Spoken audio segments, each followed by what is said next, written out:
All right, let's talk about how to fill out a Globe Life application. Now, obviously, the Globe Life application and the Surety application are completely different, so make sure that you have the correct one. So, this is for the Globe Life insurance.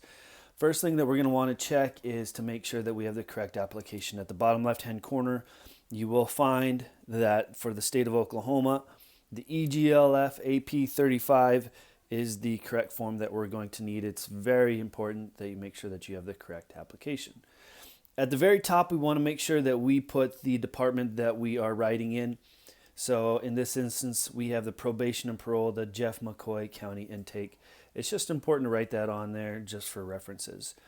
Line 1 here is the name of the employee, so you'd put their first name, middle initial, and their last name. Number 2 is their resident address, the city, state, zip code. 3, social security number. 4, now it does say driver's license, but we're not going to put the driver's license there. We're actually going to put their email. So just write out their email so it's another point of contact for the home office. Line 5 is their home telephone number and their work number. Now, if they don't know the work number, that's okay.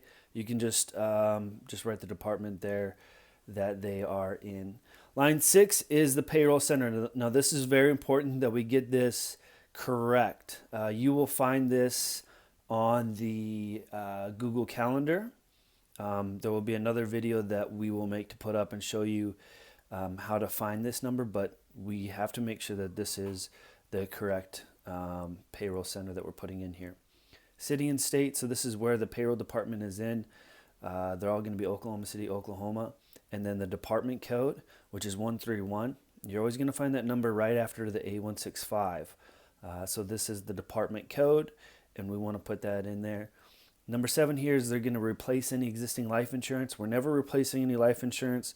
That's completely up to the client, and so this is always going to be a no. This is the information for the client. So 8A is going to be the employee. So John Doe, the relationship is going to be self. We won't put anything in agent saw, but we will put height and weight, sex, and birthday, and then their age. We'll leave amount of insurance blank, but we do have to put in the weekly premium. So figure out how much they wanted to purchase in weekly premium, and so that number goes right here. And then the plan. Everybody that's under 55 will most likely get an OL 65, which is ordinary life, paid up at the age of 65. We're not selling term insurance, but we do have the option to, and so it would be a TL 65 if it was term insurance, but we're not worried about that right now. The ADB, yes or no. So the accidental death benefit, this is the rider that we sell. If it's a yes, it'll be a yes, and then 2 units. And so that 2 units does cost $1, so make sure we're reflecting that on the weekly premium. You can do 1 unit. That's just 16,000. It's just 50 cents. I've only had one client do that, so most of the time it's just going to be yes to if they're in good health and under 55. We have the spouse covered as well, so that relationship will be spouse. You got to put their height and weight, their birthday, weekly premium. They're under 55, so this will be an OL 65, ordinary life, paid up at 65, with 2 units of ADB. And then C through G will be children. So they just have one child on here. The height and weight for their child, and then the weekly premium. Now remember, there's 2 types of policies that we can have for the child. The OL 65, which is that whole life policy, and that's $2 a week per child that's under the age of 25. So in that case, you would put $2, OL 65. And remember, we cannot do an ADB on children, so that'll always be no. Now, if we're going to do the child rider, which is $2 for all children under the age of 23, we would list out all the children here. This will be $2. The plan will be CR for child rider, and it'll be no. So, and we'll only put $2 on the first one and then zeros on the rest of the children underneath that if it is a child rider. 9 is going to be the beneficiary, so we just need a name for the beneficiary. Most of the time I just write in parentheses what that the relationship is, and this one is just the spouse. But if it's like a mom or a dad or a brother, then you would just need to write that next to there, and it doesn't hurt to put a phone number if they have it as well. Number 10 here. So these are the health questions that we ask them. 10 is the proposed insured disabled confined to a hospital, nursing facility, or does any proposed insured require the use of a wheelchair? So that'll probably be no. And then the 11.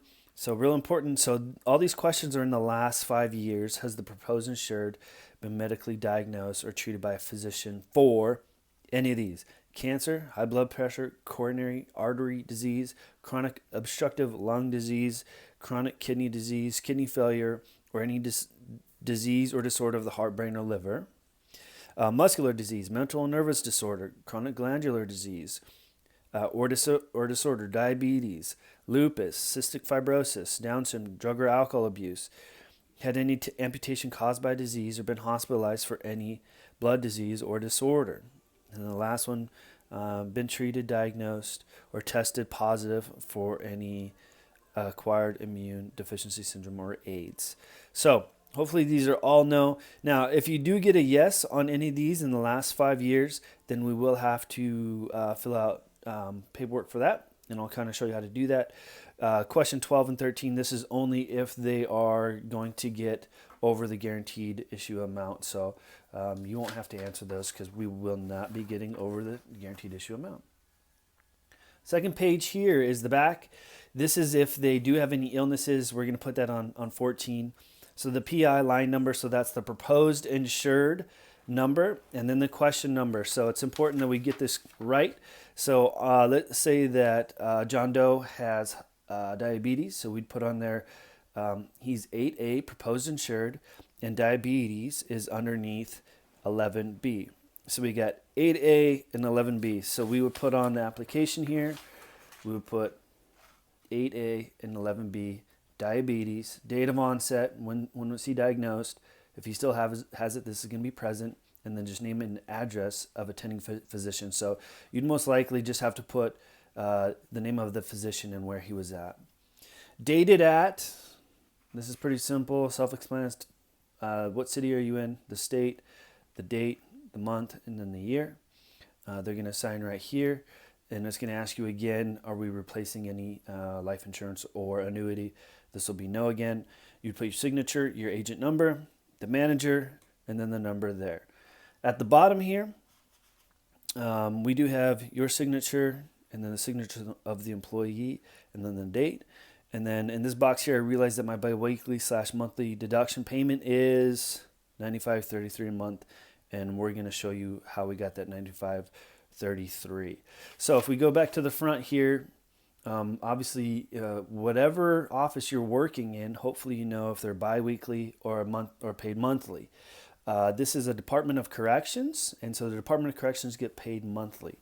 And so you would take the 10 plus 10 plus 2, so the weekly premium, you would times it by 52 weeks in the year, and then you would divide that by 12, okay? And that's what gets you that $95.33. Now it's important, you cannot just take this number and times it by 4, all right? You have to times it by 52 weeks, the weekly premium times it by 52, divided by 12, and that's how we get the $95.33 a month. The second page here of the application, this is just the MIB and the HIPAA form. We normally don't turn these in, but it's just important for us to get them filled out. So you just put dated, city, and state, dated, and they sign this. Just have them say, I do not elect to have my personal information disclosed for any non-affiliated global marketing purposes. And then you would sign that. And then the back of this is self-explanatory as well. So you would put their name, birthday, have them sign, and then date. Okay, so that is the application. All right, so that's one. The second one that we're going to need is what we call the terminal illness rider. Very self-explanatory. So this is just if they ever become terminally ill, they could elect to receive 50% of the death benefit minus any cash loans that they've taken. So you would just have them sign this, and then you would sign it in date. I encourage you to look over this in case any of your clients have any questions.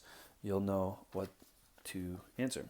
And then the last is going to be the salary deduction authorization. So this is very important that we get this correct, because if you don't, then Globe's not going to get the correct premiums, and you probably won't get paid. So they're paid by how? So monthly, semi-monthly, or biweekly. Department of Corrections is monthly again.